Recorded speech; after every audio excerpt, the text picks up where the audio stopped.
भानुमति कंबोज के राजा चित्रांगद की बेटी थी। वह सुंदर, सुशील और कुशाग्र बुद्धि की थी। बेटी की विवाह के लिए चित्रांगद ने स्वयंवर रचाया और भानुमति जयमाल लेकर सभा में घूम रही थी। इसी क्रम में वह दुर्योधन के पास से भी गुजर गई। वह आगे बढ़ती जा रही थी कि उसकी आंखें श्रेष्ठ धनुर्धर अर्जुन को खोज रही थीं। अर्जुन उस सभा में उपस्थित नहीं थे एवं दुर्योधन को भानुमति का उसके पास से बिना जयमाल डाले गुजर जाना बड़ा अपमानजनक लगा।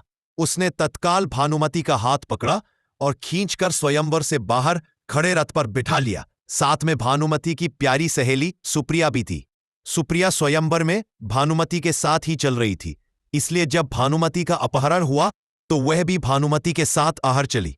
आए जाते जाते दुर्योधन कर्ण को वहां मौजूद राजाओं से युद्ध करने के लिए छोड़ गया। सभी राजा दुर्योधन के इस कृत्य से नाराज थे। वे दुर्योधन के पीछे अपने अस्त्र शस्त्र लेकर दौड़े थे, जिन्हें कर्ण ने आसानी से हरा दिया। फिर वह हस्तिनापुर लौट गया था। दुर्योधन ने भानुमति से और कर्ण ने सुप्रिया के साथ संस्कारिक तरीके से विवाह कर लिया। अपहरण की घटना के बाद महाराज चित्रांगद किसी को मुंह दिखाने लायक नहीं रहे। उनकी बड़ी किरकिरी हुई। पिता के इस अपमान से भानुमति भी खिन्न रहने लगी। दुर्योधन ने भानुमति को समझाया कि हस्तिनापुर के इतिहास में अपहरण एक सामान्य प्रक्रिया रही है। भीष्म पितामह ने अंबिका और अंबालिका को स्वयंवर सभा से ही अपहरण किया था, अतः तुम्हें और तुम्हारे पिता को दुखी होने का कोई कारण नहीं है। अपहरण भी विवाह का एक अंग माना जाता है। समय सबसे बड़ा मरहम होता है। भानुमति के दिल पर लगे जख्म धीरे धीरे भरने लगे।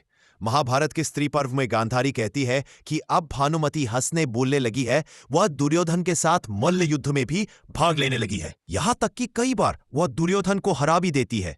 भानुमति एवं सुप्रिया दोनों दुर्योधन और कर्ण के साथ चौसरवी खेलने लगी थी। समय के साथ भानुमति को जुड़वा संतान हुई, एक बेटा और एक बेटी। बेटे का नाम लक्ष्मण और बेटी का नाम लक्ष्मणा रखा गया। लक्ष्मणा अपनी मां भानुमति की तरह ही सुंदर और कुशाग्र बुद्धि थी। दुर्योधन ने लक्ष्मणा के विवाह के लिए स्वयंवर का आयोजन किया। वैसे यह निर्विवाद रूप से तय था कि लक्ष्मणा कर्ण के पुत्र वृषसेन के गले में ही जयमाल डालेगी। उसी सभा में श्री कृष्ण और जामवंती का पुत्र सांब भी आया था। जब लक्ष्मणा स्वयंवर सभा में घूम रही थी, तभी अचानक सांब लक्ष्मणा का हाथ पकड़कर उसे अपने साथ ले जाने लगा। कर्ण का पुत्र वृषसेन सांब के पीछे भागा, लेकिन सांब आसानी से वृषसेन को हराने में सफल हो गया। बाद में कौरवों ने अतिरिक्त सैन्य बल भेजकर सांब को बंदी बनाकर कारागार में डाल दिया और लक्ष्मणा को महल में भेज दिया गया। सांब के कारागार में डाल देने से कृष्ण और बलराम क्रोधित हो उठे और बलराम स्वयं हस्तिनापुर जा पहुंचे।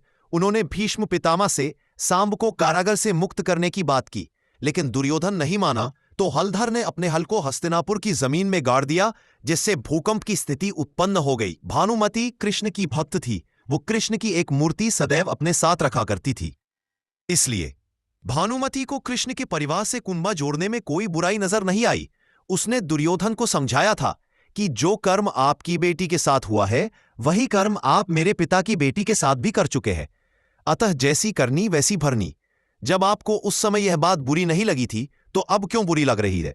श्री कृष्ण के परिवार के साथ जुड़ने से हमारा मान ही बढ़ेगा। वैसे भी आपकी बेटी के साथ आज की परिस्थिति में कौन विवाह करेगा? कर्ण का बेटा वृषसेन भी तो पीछे हट गया है। बहुत समझाने पर दुर्योधन मान भी गया था, क्योंकि बलराम उसके गुरु थे। इस कारण भी वह उनसे शत्रुता मोल लेना नहीं चाहता था। फिर उसने सांब और लक्ष्मणा का विवाह बड़े धूमधाम से किया। भानुमति महाभारत के युद्ध के बाद शोक संतप्त थी। वह इस युद्ध की विभीषिका में अपने पुत्र और पति को गंवा चुकी थी। भानुमति ने अपने कुंबे को बचाने के लिए हर वो असंगत कार्य किया या हर उस चीज को अपने से जोड़ा जिसका जुड़ना असंभव था। दुर्योधन की मृत्यु के बाद वह स्वयं आगे आकर अर्जुन से अपने विवाह का प्रस्ताव रखती है, ताकि आगे की उसकी जिंदगी शांतिपूर्ण व सुखपूर्वक कट सके। वैसे भी कभी अर्जुन उसके आदर्श रह चुके थे। तभी से यह कहावत चली आ रही है कि कहीं की ईंट कहीं का रोड़ा, भानुमति ने कुंबा जोड़ा।